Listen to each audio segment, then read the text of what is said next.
Antologi Pembacaan Firman Tuhan yang Maha Kuasa.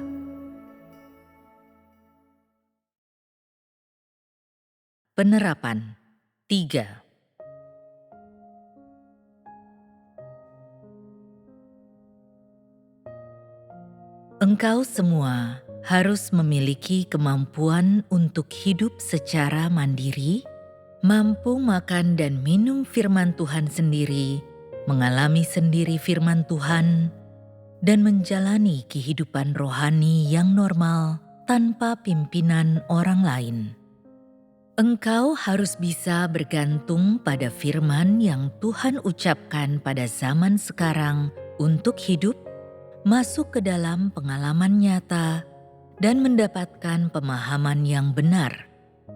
Hanya dengan melakukan ini, engkau akan dapat berdiri teguh. Sekarang ini, banyak orang yang tidak sepenuhnya memahami kesengsaraan dan ujian di masa depan. Di masa depan, beberapa orang akan mengalami kesengsaraan besar dan sebagian orang akan mengalami hukuman. Hukuman ini akan lebih berat. Itu akan menjadi kenyataan. Sekarang ini semua yang engkau alami, terapkan dan wujudkan menjadi fondasi bagi ujian di masa depan, dan setidaknya engkau harus bisa hidup secara mandiri. Sekarang ini situasi mengenai banyak orang di gereja pada umumnya adalah sebagai berikut. Jika ada pemimpin dan pekerja yang melakukan pekerjaan, mereka senang. Dan jika tidak ada pemimpin dan pekerja, mereka tidak senang. Mereka tidak menaruh perhatian pada pekerjaan gereja, juga pada kehidupan rohani mereka sendiri, dan tidak mempunyai beban sedikit pun. Mereka hidup tanpa tujuan, seperti burung hanhau. Terus terang, pekerjaan yang telah kulakukan dalam diri banyak orang hanyalah pekerjaan penaklukan, karena banyak orang pada dasarnya tidak layak untuk disempurnakan. Hanya sebagian kecil orang yang bisa disempurnakan. Jika setelah mendengar perkataan-perkataan ini engkau berpikir, karena pekerjaan yang dilakukan Tuhan hanyalah untuk menaklukkan orang, aku akan mengikutinya dengan asal-asalan saja. Bagaimana mungkin sikap seperti itu bisa diterima? Jika engkau sungguh-sungguh memiliki hati nurani, engkau harus memiliki beban dan rasa tanggung jawab. Engkau harus berkata, entah aku akan ditaklukkan atau disempurnakan, aku harus menjadi kesaksian mengenai langkah ini dengan benar. Sebagai makhluk ciptaan Tuhan, manusia bisa ditaklukkan sepenuhnya oleh Tuhan, dan akhirnya mereka menjadi mampu memuaskan Tuhan, membalas kasih Tuhan dengan hati yang mengasihi Dia, dan dengan sepenuhnya mengabdikan diri kepada Tuhan. Inilah tanggung jawab manusia, inilah tugas yang harus dilakukan oleh manusia, dan beban yang harus ditanggung oleh manusia, dan manusia harus menyelesaikan amanat ini. Baru pada saat itulah dia sungguh-sungguh percaya kepada Tuhan. Sekarang ini, apakah yang engkau lakukan di gereja adalah pemenuhan dari tanggung jawabmu? Ini tergantung pada apakah engkau terbeban atau tidak, dan tergantung pada pengetahuanmu sendiri. Dalam mengalami pekerjaan ini, jika manusia ditaklukkan dan memiliki pengetahuan yang benar, mereka akan mampu untuk taat, terlepas dari prospek atau nasib mereka sendiri. Dengan demikian, pekerjaan besar Tuhan akan terwujud seluruhnya, Karena engkau semua tidak mampu melakukan lebih dari ini dan tidak mampu memenuhi tuntutan yang lebih tinggi lagi. Namun di masa depan, beberapa orang akan disempurnakan. Kualitas mereka akan meningkat. Mereka akan memiliki pengetahuan yang lebih mendalam di dalam rohnya. Kehidupan mereka akan bertumbuh. Namun, beberapa orang sama sekali tidak mampu mencapai ini dan karenanya tidak bisa diselamatkan. Ada alasannya mengapa aku berkata mereka tidak bisa diselamatkan. Di masa depan, beberapa orang akan ditaklukkan, beberapa akan disingkirkan, beberapa akan disempurnakan, dan beberapa akan dipakai. Sehingga beberapa orang akan mengalami kesengsaraan, beberapa akan mengalami hukuman, beberapa akan disingkirkan, dan beberapa akan selamat. Dalam hal ini, setiap orang akan dikelompokkan menurut jenisnya, dengan setiap kelompok mewakili satu jenis manusia. Tidak semua orang akan disingkirkan, dan juga tidak semua orang akan disempurnakan. Ini karena kualitas orang Tiongkok sangat buruk, dan hanya ada sejumlah kecil di antara mereka yang memiliki kesadaran diri seperti yang Paulus miliki. Di antara engkau semua, hanya sedikit yang memiliki kebulatan tekad untuk mengasihi Tuhan sama seperti Petrus, atau memiliki jenis iman yang sama seperti Ayub. Hampir tidak ada di antaramu yang takut akan Yahwe dan melayaninya seperti Daud, yang memiliki tingkat kesetiaan yang setara. Betapa menyedihkannya dirimu. Sekarang, pembicaraan tentang disempurnakan hanyalah satu aspek. Apapun yang terjadi, engkau semua harus menjadi kesaksian bagi langkah ini dengan benar. Jika engkau semua diminta untuk melayani Tuhan di bait suci, bagaimana engkau semua akan melakukannya? Jika engkau bukan seorang imam dan tidak memiliki status sebagai anak sulung atau anak Tuhan, apakah engkau masih mampu setia? Apakah engkau masih mampu mengerahkan seluruh upayamu demi memperluas kerajaan? Apakah engkau masih mampu melakukan pekerjaan yang diamanatkan Tuhan dengan benar? Terlepas dari seberapa banyak hidupmu telah bertumbuh, pekerjaan zaman sekarang ini seharusnya membuatmu yakin sepenuhnya dan menyingkirkan semua gagasanmu.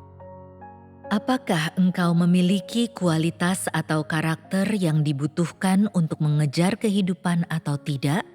Pekerjaan Tuhan akan membuatmu yakin sepenuhnya.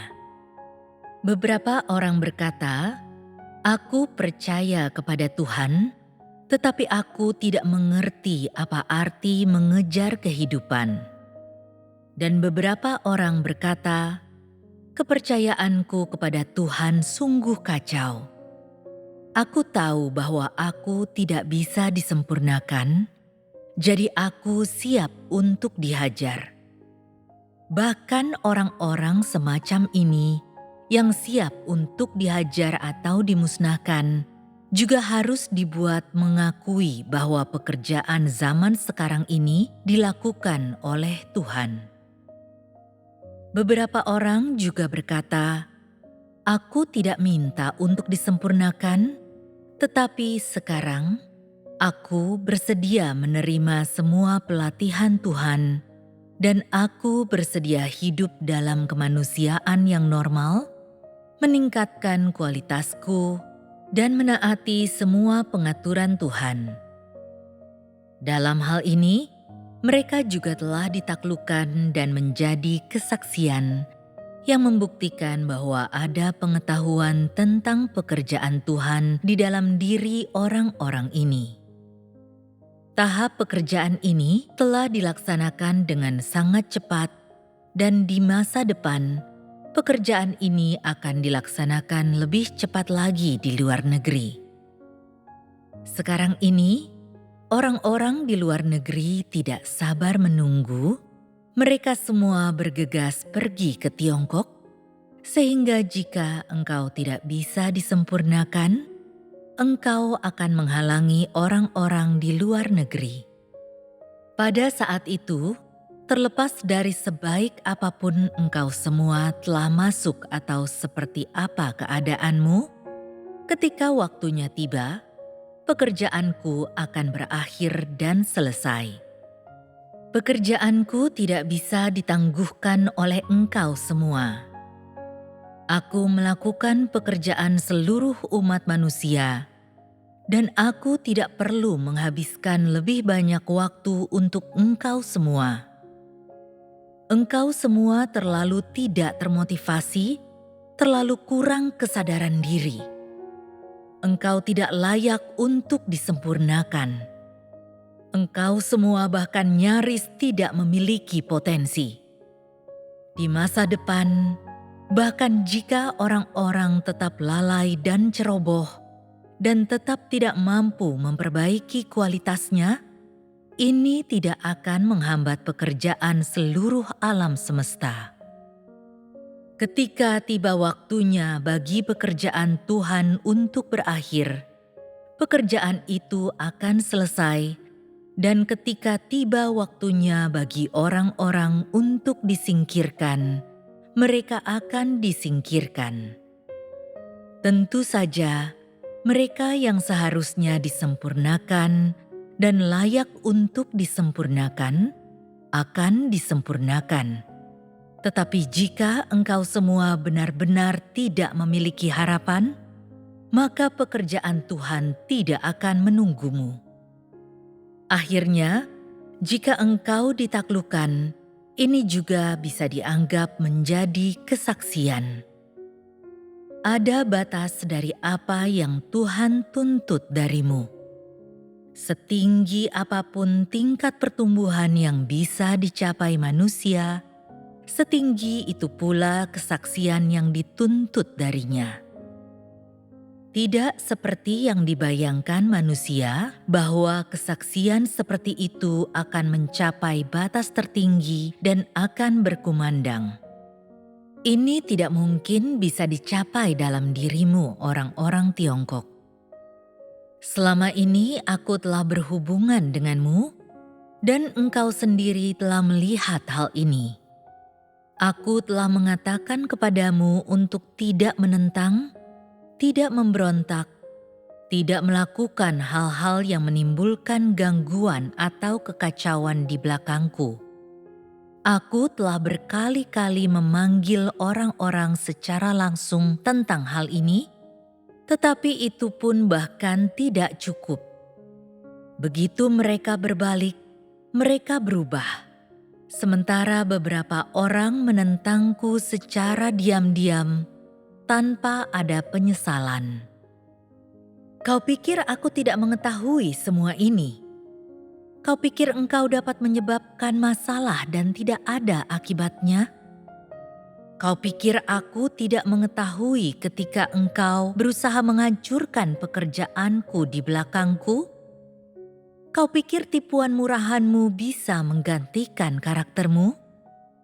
Engkau selalu tampak taat tetapi secara diam-diam berkhianat. Engkau menyembunyikan pemikiran-pemikiran jahat di dalam hatimu, dan bahkan kematian pun bukanlah hukuman yang cukup bagi orang-orang seperti dirimu. Kau pikir beberapa pekerjaan kecil yang dilakukan Roh Kudus di dalam dirimu bisa menggantikan penghormatanmu kepadaku? Kau pikir engkau mendapatkan pencerahan dengan berseru-seru ke surga? Engkau tidak tahu malu. Engkau sangat tidak berguna. Kau pikir perbuatan baikmu telah menyentuh surga, sehingga sebagai balasannya Dia membuat pengecualian dan menganugerahkan kepadamu sedikit bakat, menjadikanmu fasih bicara yang membuatmu bisa menipu orang lain dan mengelabuiku. Betapa tidak masuk akalnya dirimu. Tahukah engkau dari mana asal pencerahanmu?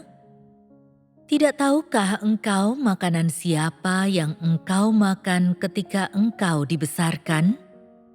Alangkah tidak tahu berterima kasihnya dirimu. Beberapa dari antaramu bahkan belum berubah setelah 4 atau 5 tahun ditangani, dan engkau semua jelas mengenai perkara-perkara ini. Engkau semua harus jelas tentang naturmu, dan jangan menolak jika suatu hari engkau ditinggalkan. Beberapa orang yang telah mendustai mereka yang posisinya berada di atas dan di bawah mereka dalam pelayanan telah banyak ditangani. Beberapa orang karena keserakahannya akan uang juga telah banyak ditangani. Beberapa orang karena mereka tidak membuat batas yang jelas antara pria dan wanita juga telah sering ditangani. Beberapa orang, karena mereka malas, hanya memikirkan hal-hal yang dari daging dan tidak bertindak sesuai dengan prinsip-prinsip ketika mereka datang ke gereja, telah banyak ditangani. Beberapa orang, karena gagal menjadi kesaksian kemanapun mereka pergi, bersikap keras kepala dan sembrono, bahkan dengan sengaja berbuat dosa, telah berulang kali diperingatkan tentang hal ini. Beberapa orang yang hanya menyampaikan kata-kata kosong dan doktrin selama pertemuan, berlagak lebih unggul dari semua yang lain, tanpa memiliki realitas kebenaran sedikit pun, serta bersekongkol dan bersaing dengan saudara-saudarinya. Mereka telah sering disingkapkan karena ini. Aku telah berkali-kali mengatakan hal ini kepada engkau semua, dan sekarang aku tidak akan membicarakannya lagi. Lakukanlah apa yang kau suka. Buatlah keputusanmu sendiri. Banyak orang tidak hanya telah ditangani dengan cara ini selama 1 atau 2 tahun, tetapi bagi beberapa orang, itu telah berlangsung selama 3 atau 4 tahun, sementara beberapa orang telah mengalaminya selama lebih dari 10 tahun, telah ditangani ketika mereka menjadi orang percaya, tetapi sampai sekarang hanya terjadi sedikit perubahan pada mereka. Apa yang kau katakan? Bukankah engkau seperti babi? Mungkinkah Tuhan tidak adil kepadamu? Jangan mengira pekerjaan Tuhan tidak akan selesai jika engkau semua tidak mampu mencapai tingkatan tertentu. Apakah Tuhan masih akan menunggumu jika engkau semua tidak mampu memenuhi tuntutannya? Aku katakan terus terang kepadamu, bukan ini masalahnya. Jangan memiliki pandangan yang sedemikian optimis akan segala sesuatu.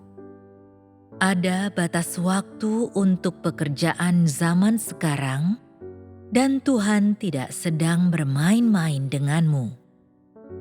Sebelumnya, dalam hal mengalami ujian para pelaku pelayanan, orang-orang mengira bahwa jika mereka berdiri teguh dalam kesaksian mereka tentang Tuhan dan ditaklukkan oleh Dia, mereka harus mencapai titik tertentu. Mereka harus menjadi pelaku pelayanan dengan rela dan gembira, dan mereka harus memuji Tuhan setiap hari, serta tidak boleh tak terkendali atau sembrono sedikitpun. Mereka mengira bahwa baru pada saat itulah mereka akan benar-benar menjadi pelaku pelayanan. Tetapi apakah itu yang sebenarnya terjadi? Pada masa itu, berbagai macam orang disingkapkan. Mereka menunjukkan berbagai jenis perilaku. Sebagian mengeluh, sebagian lagi menyebarluaskan gagasan, sebagian lainnya berhenti menghadiri pertemuan, dan sebagian bahkan ada yang mendistribusikan uang gereja. Ada intrik satu sama lain di antara saudara-saudari. Masa itu sungguh adalah masa yang bebas, tetapi ada satu hal yang baik tentangnya. Tak seorang pun yang mundur. Ini adalah poin terkuat. Mereka menjadi kesaksian di hadapan iblis karena ini, dan kemudian mendapat identitas sebagai umat Tuhan dan berhasil sampai sejauh ini di zaman sekarang. Pekerjaan Tuhan tidaklah dilakukan seperti yang engkau bayangkan. Sebaliknya, ketika waktunya sudah habis, pekerjaan itu akan berakhir terlepas dari titik apa yang telah engkau capai. Beberapa orang mungkin berkata, "Dengan bertindak seperti ini engkau tidak menyelamatkan manusia atau mengasihi mereka.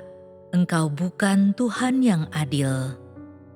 Aku katakan terus terang kepadamu, inti pekerjaanku sekarang ini adalah menaklukkanmu dan membuatmu menjadi kesaksian. Menyelamatkanmu hanyalah perkara tambahan. Apakah engkau bisa diselamatkan atau tidak, tergantung pada pengejaranmu sendiri dan tidak ada hubungannya denganku. Namun aku harus menaklukkanmu. Jangan selalu berusaha mengendalikanku. Sekarang aku yang bekerja dan menyelamatkanmu, bukan sebaliknya. Sekarang ini, apa yang telah engkau semua pahami lebih tinggi daripada yang dipahami oleh siapapun yang belum disempurnakan di sepanjang sejarah.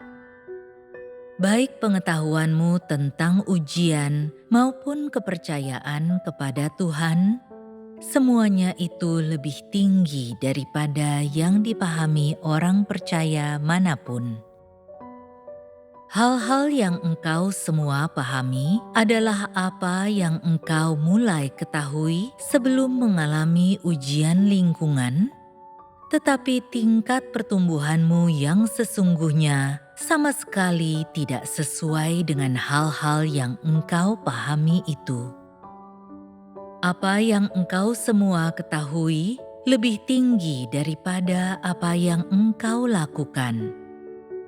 Meskipun engkau semua mengatakan bahwa orang yang percaya kepada Tuhan harus mengasihi Tuhan dan seharusnya tidak berjuang untuk mendapatkan berkat, tetapi hanya untuk memenuhi kehendak Tuhan, apa yang diwujudkan di dalam hidupmu sangat jauh dari pernyataan ini dan telah sangat ternoda. Kebanyakan orang percaya kepada Tuhan demi mendapatkan kedamaian dan keuntungan lainnya. Jika tidak menguntungkan bagimu, engkau tidak percaya kepada Tuhan, dan jika engkau tidak dapat menerima kasih karunia Tuhan, engkau merajuk. Bagaimana bisa apa yang telah kau katakan adalah tingkat pertumbuhan sejatimu? Dalam hal peristiwa keluarga yang tak terhindarkan, seperti anak-anak jatuh sakit, orang terkasih harus diopname, hasil panen buruk, penganiayaan oleh anggota keluarga, bahkan masalah-masalah yang sering terjadi setiap hari ini terlalu berat bagimu. Ketika hal-hal seperti itu terjadi, engkau menjadi panik, tidak tahu harus berbuat apa, dan seringkali engkau mengeluh tentang Tuhan. Engkau mengeluh bahwa firman Tuhan mengelabuimu, bahwa pekerjaan Tuhan telah mengolok-olok dirimu. Bukankah engkau semua memiliki pemikiran seperti itu? Kau pikir hal-hal seperti itu jarang terjadi di antaramu? Engkau semua menjalani kehidupan sehari-hari di tengah peristiwa-peristiwa semacam itu. Tidak sedikit pun engkau memikirkan tentang keberhasilan dalam imanmu kepada Tuhan dan tentang bagaimana memenuhi kehendak Tuhan. Tingkat pertumbuhanmu yang sebenarnya terlalu kecil, bahkan lebih kecil daripada tingkat pertumbuhan anak ayam. Ketika bisnis keluargamu merugi, engkau mengeluh tentang Tuhan. Ketika engkau mendapati dirimu berada di suatu lingkungan tanpa perlindungan Tuhan, engkau tetap mengeluh tentang Tuhan, dan engkau mengeluh bahkan ketika salah seekor anak ayammu mati atau seekor sapi tua di kandang jatuh sakit. Engkau mengeluh ketika tiba saatnya bagi putramu untuk menikah, tetapi keluargamu tidak punya cukup uang. Engkau ingin melaksanakan tugas sebagai tuan rumah, tetapi tidak mampu menanggung biayanya, dan kemudian engkau juga mengeluh. Engkau meluap dengan keluhan, dan terkadang engkau tidak menghadiri persekutuan atau makan dan minum firman Tuhan karena hal ini. Terkadang engkau menjadi negatif dalam waktu yang lama. Tidak satu pun yang terjadi padamu sekarang yang berkaitan dengan prospek atau nasibmu. Hal-hal ini juga akan terjadi jika engkau tidak percaya kepada Tuhan, tetapi sekarang engkau melemparkan tanggung jawab atas semua ini kepada Tuhan dan bersikeras mengatakan bahwa Tuhan telah menyingkirkanmu. Bagaimana dengan kepercayaanmu kepada Tuhan? Sudahkah engkau benar-benar mempersembahkan hidupmu? Jika engkau semua mengalami ujian yang sama seperti yang dialami Ayub, tak seorang pun dari engkau semua yang mengikuti Tuhan sekarang ini yang akan mampu berdiri teguh. Engkau semua pasti jatuh. Dan ada perbedaan yang sangat besar antara engkau semua dan Ayub. Sekarang, jika separuh dari milikmu dirampas, engkau semua pasti berani menyangkali keberadaan Tuhan. Jika putra atau putrimu diambil, engkau semua akan berlarian di jalan sambil menyumpah. Jika satu-satunya sumber penghasilanmu menghadapi jalan buntu, engkau pasti berusaha membahasnya dengan Tuhan. Engkau akan bertanya, mengapa aku menyampaikan begitu banyak firman pada awalnya untuk menakut-nakutimu? Di saat-saat seperti itu, engkau semua berani melakukan apapun. Ini menunjukkan bahwa engkau semua belum mendapatkan wawasan sejati apapun dan tidak memiliki tingkat pertumbuhan yang sejati. Jadi, ujian yang menimpamu terlalu besar karena engkau semua terlalu banyak tahu, tetapi yang benar-benar engkau pahami bahkan belum 1/1000 dari apa yang engkau ketahui. Janganlah berhenti pada pengertian dan pengetahuan saja. Sebaiknya, lihatlah berapa banyak yang bisa benar-benar engkau terapkan, berapa banyak pencerahan dan penerangan Roh Kudus yang telah engkau terima melalui kerja kerasmu sendiri, dan berapa banyak di dalam penerapanmu engkau telah mewujudkan tekadmu. Engkau harus memperlakukan tingkat pertumbuhan dan penerapanmu dengan serius. Dalam kepercayaanmu kepada Tuhan, engkau tidak boleh berusaha untuk sekadar melakukan sesuatu dengan asal-asalan tanpa antusiasme atau komitmen bagi siapapun. Bisa tidaknya engkau pada akhirnya memperoleh kebenaran dan hidup tergantung pada pengejaranmu sendiri.